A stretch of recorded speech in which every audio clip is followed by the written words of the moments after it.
मुख्यमंत्री देवेंद्र फडणवीस आज दिल्ली दौऱ्यावर भाजपच्या केंद्रीय निवडणूक समितीच्या बैठकीला उपस्थित राहणार। पंतप्रधान मोदी आणि जे.पी. नड्डा यांच्या नेतृत्वाखाली बैठकीचं आयोजन।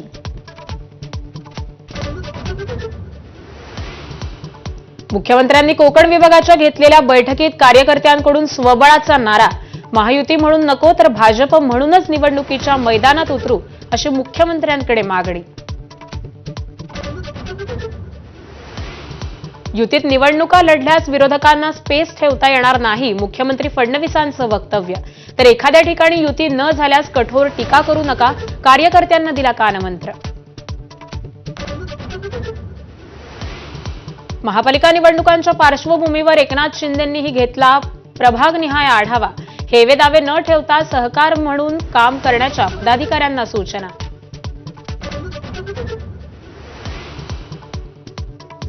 हाच आपल्याला दगा देईल असं अनंत तरेंनी आधीच सांगितलं होतं। अनंत तरेंचं ऐकलं नाही याचा पश्चात्ताप। ठाण्यात बोलताना उद्धव ठाकरेंकडून एकनाथ शिंदेंवर टीकेचे बाण। शिंदेंच्या हेलिकॉप्टर प्रवासावरून देखील हल्लाबोल। सुधीर मुनगंटीवारांनी अमित शहांची भेट घेताच हंसराज अहिरांनी घेतली जे.पी. नड्डांची भेट। चंद्रपूर जिल्ह्यातील स्थानिक राजकारण थेट दिल्ली दरबारी गेल्याची चर्चा।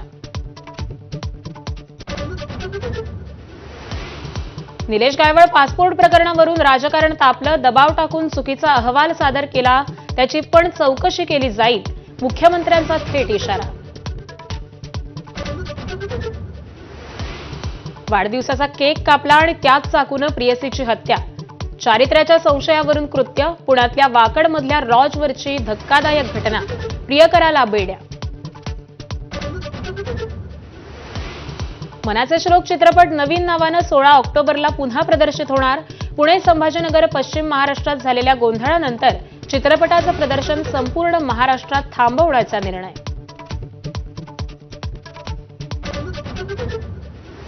दिल्ली कसोटीत टीम इंडिया मजबूत स्थितीत, वेस्ट इंडिज अद्याप 378 धावांनी पिछाडीवर। विंडीजचा डाव लवकर गुंडाळण्याचा टीम इंडियाचा असणार प्रयत्न।